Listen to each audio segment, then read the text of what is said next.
Hello students, let's start our study of social science with chapter 3, the Indian Constitution.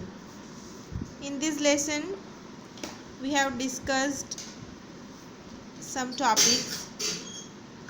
In the previous video, we discussed about the central government and state government. Right? We show that the head of the nation, so in the central government, the head of the nation is president, right? And there are three organs: legislature, executive and judiciary. And also there is state. In the state government, the constitutional head of the state is governor. Okay, now I explained this table in the previous video. Now today we are going to discuss about this topic, federal state.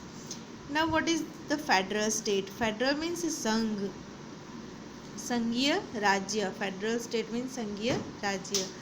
India is a federal state. India एक ऐसा कैसा state है? संघीय state है. There is distribution of subjects on which the central और the state governments can frame laws. There is a distribution of subjects on which the central or the state governments can frame laws.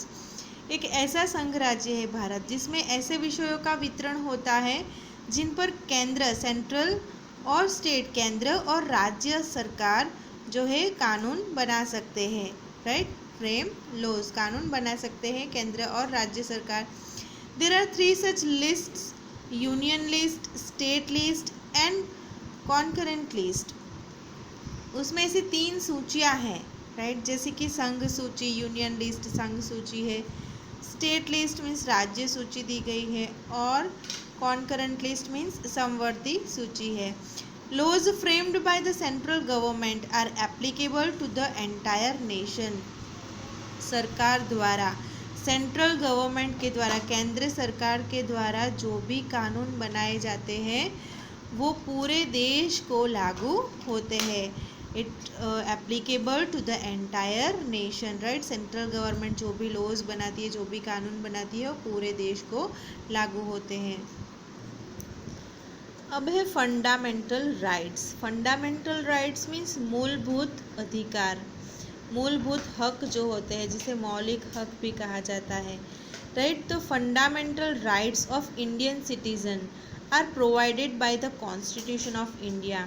India का जो संविधान है उसके द्वारा India के हर एक नागरिक को मूलभूत अधिकार मिलते हैं. राइट, जो कॉन्स्टिट्यूशन है हमारे भारत का, वो हर एक सिटीज़न को, भारत के हर एक सिटीज़न को मूलभूत अधिकार प्रोवाइड करता है. That was adopted on the 26th November in the year 1949 and but was put in use on the 26th of January 1950. ये जो हमारे इंडिया का जो कॉन्स्टिट्यूशन है, संविधान है, राइट, उसका स्वीकार 26 नवंबर 1949 को किया गया था, but was put in use on the 26 January 1950. But 26 जनवरी 1950 से उसका अमलीकरण होना शुरू हुआ. राइट, तो ये आपको याद रखना है ये दोनों बातें, कि जो इंडिया का कॉन्स्टिट्यूशन है वो उसका स्वीकार 26 नवंबर 1949 को किया गया और उसका अमलीकरण 26 जनवरी 1950 से होने लगा. The fundamental rights of Indian citizens guarantee that the resident of the land can lead a peaceful life as long as they inhabit the country.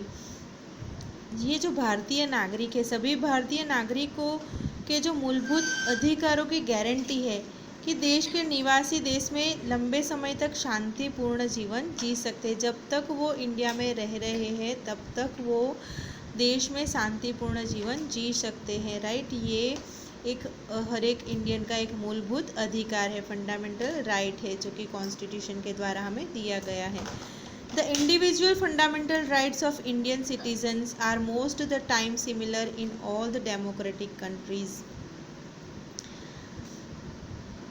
जो भारतीय नागरिकों के व्यक्तिगत जो मूलभूत अधिकार है, राइट, सभी इंडियन सिटीजन्स के जो भी व्यक्तिगत मूलभूत अधिकार है तो are most of the time similar in all democratic country, तो जितनी भी डेमोक्रेटिक कंट्रीज़ है राइट जिसमें लोकतंत्र चल रहा है, तो जितनी भी डेमोक्रेटिक कंट्री है, तो हमारे देश में जैसे ही इंडियन सिटीज़न को मूलभूत अधिकार है, वैसे ही डेमोक्रेटिक कंट्रीज जितनी भी है वहाँ पे भी ऐसे मूलभूत अधिकार मिलते हैं।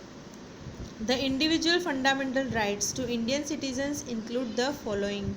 ये जो आप देख रहे हैं, तो भारतीय नागरिकों को, सभी इंडियन सिटीजन्स के व्यक्तिगत इंडिविजुअल मीन्स व्यक्तिगत फंडामेंटल राइट्स जो मूलभूत अधिकार है, उसमें निम्नलिखित शामिल है, ये सब शामिल है इसमें।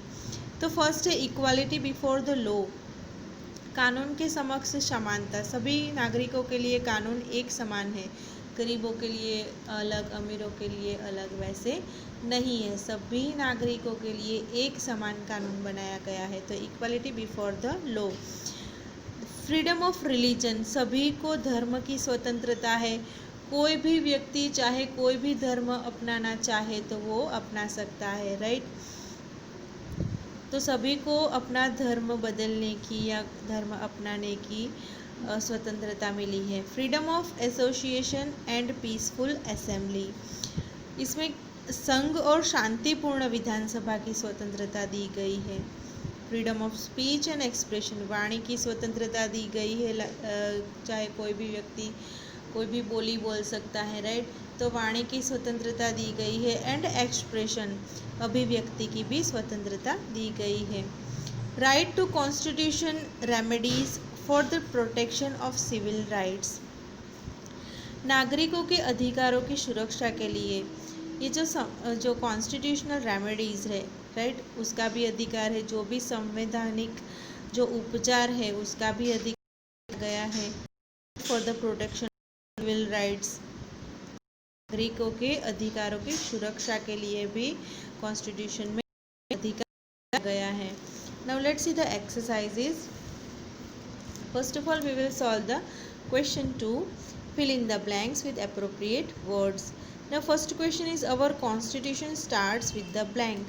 हमारा जो कॉन्स्टिट्यूशन किससे स्टार्ट होता है, तो प्रीएम्बल से। जब भी हमारा ये यूनिट स्टार्ट हुआ, unit 3 chapter 3 right, Indian constitution, तो आगे फर्स्ट पेज पे आपको प्रीएम्बल दिया गया है। तो our constitution start with the preamble means जो संविधान का आमुख जिसे कहा जाता है। Blank was the president of the constituent assembly, constituent assembly के प्रेसिडेंट कौन है, doctor Rajendra Prasad. India has adopted blank system of government, India में कैसी गवर्नमेंट है, कैसी सिस्टम है गवर्नमेंट की, तो democratic republic. The elections are held in our country every blank years, जो हमारी कंट्री में इलेक्शंस कितने वर्षों के बाद होता है, तो 5 years। Now identify me. I am a federal state, now which is a federal state, India. I am the constitutional head of the state. Now who is the constitutional head of the state? Government, right? And who is the constitutional head of the nation? अगर nation की बात आए, right, तो president आएगा answer. The administration of any country can't run without me. कोई भी country का administration इसके बगैर नहीं चल सकता, राइट। तो कौन है वो, constitution. I am the republic day, when we celebrate the republic day 26th January. I was elected as the president of drafting committee of constitution. The answer is Dr. B.R. Ambedkar. Okay, now here I am going to end this session. Thank you.